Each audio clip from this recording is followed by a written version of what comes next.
Hello, everyone. Welcome to another Practical Pet Business. Thanks for taking time out of your busy day to join us a few minutes or so. Sometimes Rob can be a little long-winded, but Lauren, it's always worth it because you share so many different things, and that's the incentive that this brings to all of you. Speaking of incentives, Lauren, price discounting, incentives, all of these different things that folks are hitting us up about. How did you approach that? Because too much discounting becomes an expectation of discounts all the Mhm. time. Incentives, price matching, MAP, this, that, well, really can be overwhelming. And I know we've been hit up lately a couple of times about this exact topic. How did you approach it in your business? Yeah, it's complicated. And it's even more prevalent now than it was when I had my store. Because everything is about price, especially right now. Everything's about price. Um, and everybody wants to compete. So if you want to compete and it's about price, what's the inclination to create a sale, a special, a discount, something like that?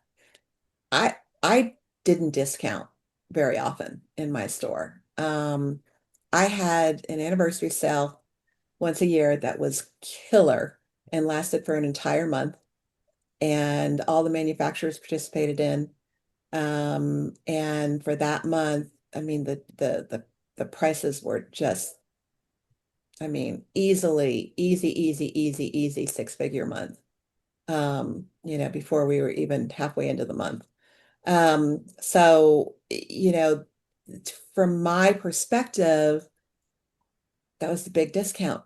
So where that became even more prevalent is I'm somewhat ornery. So I don't like when a customer calls 3 months after the anniversary sale and says, "When's the next sale going to be on this product?" "Oh, we just had an anniversary sale 3 months ago." "Yeah, and I stocked up then, but I'm almost out and I want to buy it on sale again." Okay, well, it was a sale, not the regular price. And what happens when you continually discount something is you make that the new regular price. There's a line of food that at that time was constantly giving discounts, constantly. And I was so annoyed because it was like, I'm never going to be able to sell this ridiculously priced, expensive food at regular price because you created the expectation that all the time there is a discount. And I eventually removed the product because of a number of reasons, but not the least of which was, I mean, if they, because they were getting pushback from some other retailers about that constant sale thing, they just started putting coupons inside the product. And I was like, okay, you're missing the point here. Right. You're creating a normal that isn't normal. Um, and I like flash sales. I like pop-up sales. I like you know, uh, some little twist or tweak to the deal. I don't like things that become the normal expectation. Um, how do you counter that? You hold true to your, to your philosophy. And I would have people who came in and said, "So your competition over here, by the way, these are almost never my regular customers. They were people pitting me against my competition, right? Who were looking to get the best deal that they could. So they would come into me and say, "So I'm able to get this price over here. Can you match that?" Well, if you're able to get that, you don't need me to match it. Well, just get it. Right. "Well, I'd rather buy it here." Okay, I barely know you. I've seen you in here once, and I'm not trusting this at all. And I was never the person who felt like I needed to have every customer, every single person needed to be my customer. Everybody they have their own customer base for reasons. Um, but I wasn't above trying to win over a customer either. But I didn't price match ever, ever. And if they would say, well, why are they able to do that? Well, and I was very upfront with people. Maybe they haven't caught that there was recently a price increase, and they haven't adjusted their prices. Maybe, and that happens a lot.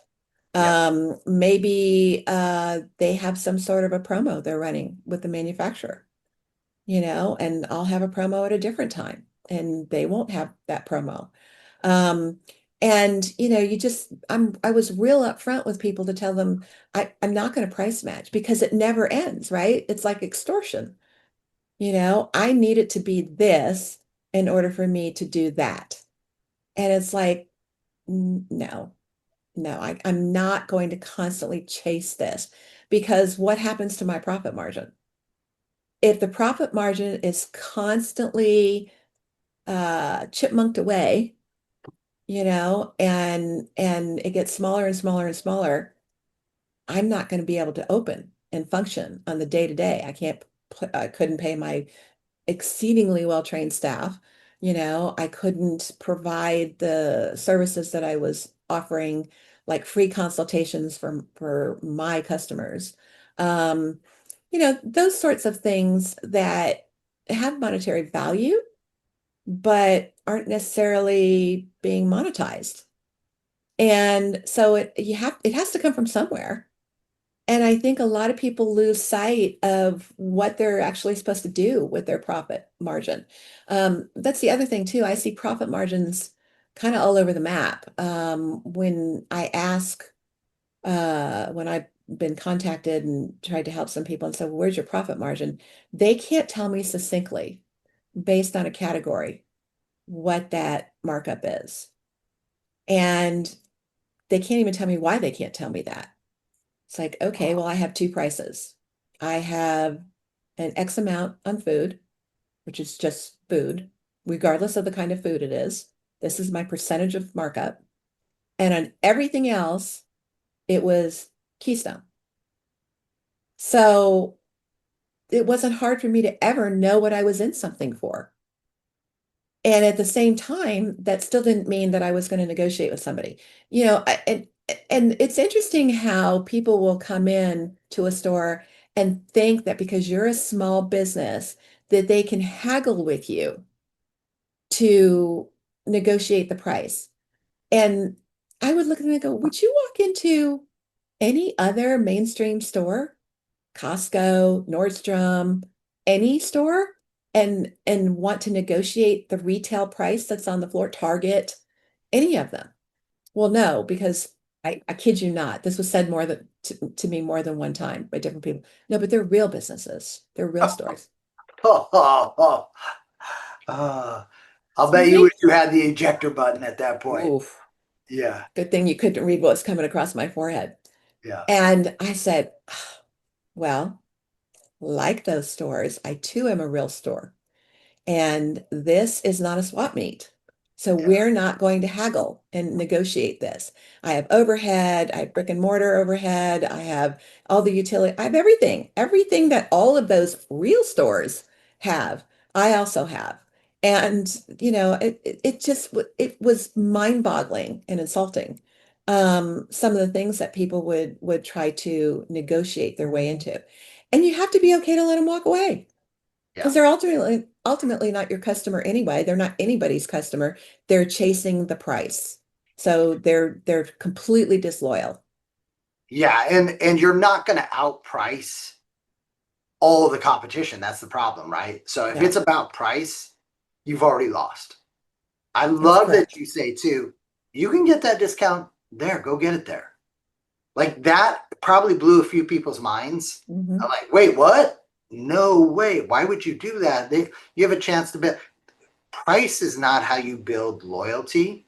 Right. Stability in price, yes, but flash sales or I'll match wherever, and that is you want to be the most trusted source. You want to be known for the quality source.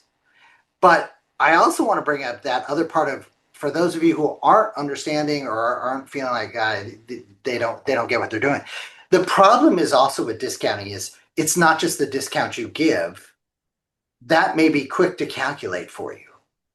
but it's you have additional costs now to restock, to prep for that, sale, all the rest of that. And, I just pulled up real quick here. Because numbers, I'm a numbers guy. I love seeing numbers, right? So let's just take that $80 bag of dog food that maybe costs $60. Your profit on that's 25% at $20, right? But if I give a 10% discount, because this is where a lot of people go wrong, I'm gonna give 10% discount. Well, okay, so that's an $8 discount. My profit went from $20 to $12 Mhm. just on, top level pricing here. We're not getting into all the labor and all the rest of that stuff. But so my profit went from, you know, 20 to 12. I just lost 40% of my profit. So that 10% discount has now cost me 40%. And that's Right. before I start to get into the additional numbers of labor, shelf space, rent, electricity, all the rest of that stuff.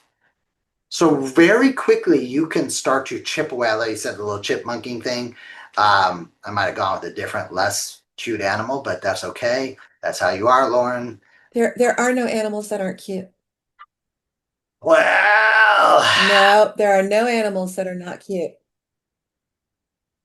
I'm not gonna argue that one out because I'm sure that will generate a lot of emails to practicalpetchat at That I have to gmail.com read. that you have to read that I definitely don't want to have to follow up with the apologies because Lauren can reach through the screen and grab me by my ear and get me to do that. But no, I think what's so interesting too is it also changed that mentality, right? And that is never what your store was about. I never walked in thinking, ooh, I'm going to go to 12 different, places and walk in for the 12 different products I want to buy at Lauren's store and go, hey, over here or over there, or over there, then go there. I love that you said that because that is so empowering. But here's the weird part too, right? It also changes that mental Sure psyche. does.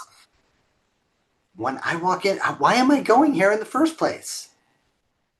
Because there's, big boxes online, down the street, etc., that I can go to if I'm price chasing.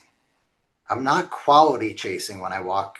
I mean, I'm sorry, I'm not quality chasing when I'm about price only. It's also who you have. And you and I have talked about you have this group as well.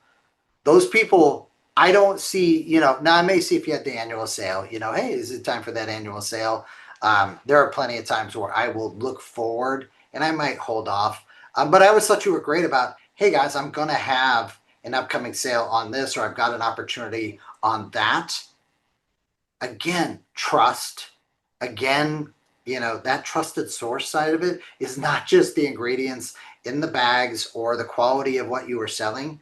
It was the quality and character of your store is Well, irrelevant, and our value wasn't the price. right? Our value was everything else around that, But you you know? also weren't hyper priced. And I think No, that's important to call out for those who never got the blessing of going to your store. I was not paying a 50% premium to go to your store and mm-mm. get all the things that we talk about. It was in line with all of those around. There was a value judgment on mine and your other customers. I'm going there. I'm not as concerned about the price. I'm concerned about doing what's best for my pet. And I know whatever I leave Lauren's store with is going to be a reinforcement of my pet parent philosophy because that was your pet business philosophy. And I think Yeah, that's I didn't charge more because of the value that we provided. I mean, every store owner agonizes over pricing correctly.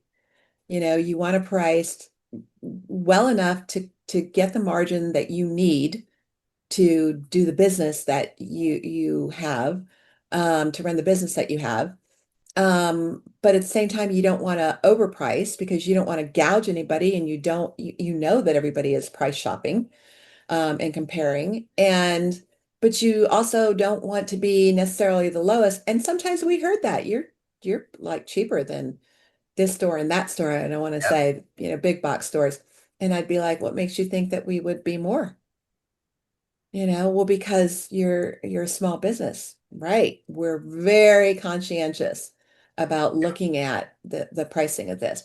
So I already felt like our pricing was fair. So I didn't feel like I needed a price match.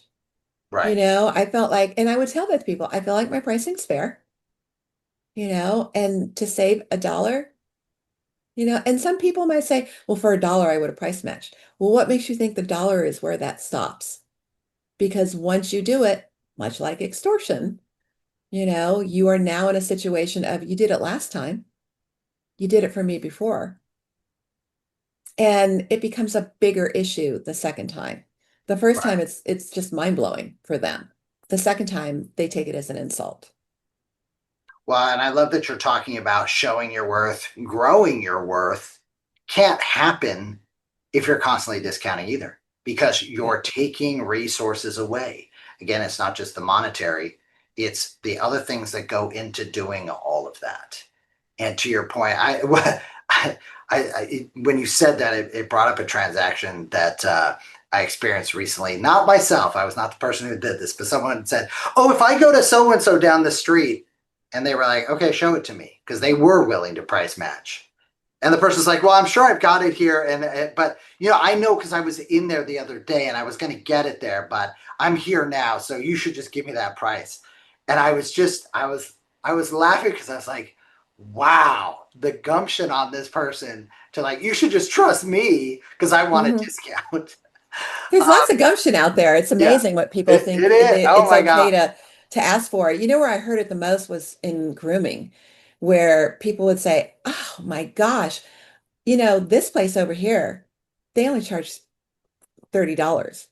I mean, it became such a running joke in my store that, we all have these little jokes, after the fact, after something happens. We actually talked about, I would never do it because I wouldn't want to, drag another business down. But we talked about putting up a banner out front that said we fix $30 haircuts, because it's like you got what you paid for. You get right? quite a bit more than that here. That's why we're not $30. Yeah, But, it's so fascinating to look at how people cannot wrap their head around why something is the price it is, what goes into it. So for me, the best thing to do is be upfront, right, right. and tell them. Well, and know your value. And Yes. that is, at the end of the day, what your business is. And so if you're discounting and you're price matching, all of those things become a part of what your business is. Is that Yeah. really the worth of your business?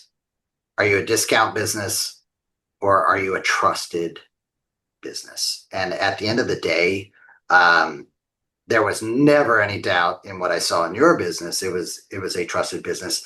But as a pet parent, it didn't matter if it wasn't Lauren's business that I was going to. I wanted to always go to a trusted business Mhm. because the minute it became about price, I don't need to leave my chair. I can always find something. Exactly. So why am I getting up? Why am I putting in the effort? Because I trust I'm going to get the best results by going to this business. Price, product, quality, education, all of those things. So, no, I love that. Great discussion today. Hopefully, all of you out there, I know we went probably a little bit longer than we normally do, but this is something we're both so passionate about.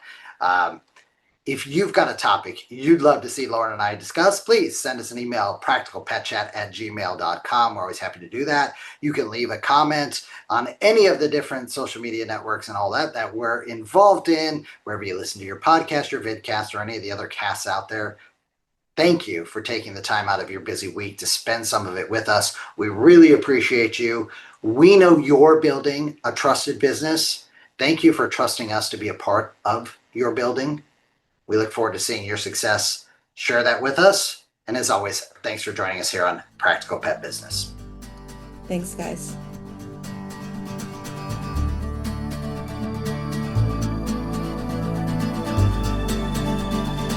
The content of this podcast is for informational purposes only. It It is not intended as, nor should it be construed as, professional medical advice, diagnosis, or treatment for your pets. Always seek the advice of a qualified veterinarian with any questions you may have regarding your pet's health or medical condition. Never disregard professional veterinary advice or delay in seeking it because of something you have heard on this podcast. The hosts and the guests of this podcast are not liable for any actions taken based on the information shared during these episodes. Any reliance on the information provided is solely at your own risk. Copyright 2025 Practical Pet Chat, all rights reserved. Unauthorized duplication, distribution, or reproduction of any content from this podcast, including but not limited to audio, scripts, and show notes, is prohibited without prior written consent. The opinions and views expressed by the host and guests are their own and do not necessarily reflect the views of Practical Pet Chat.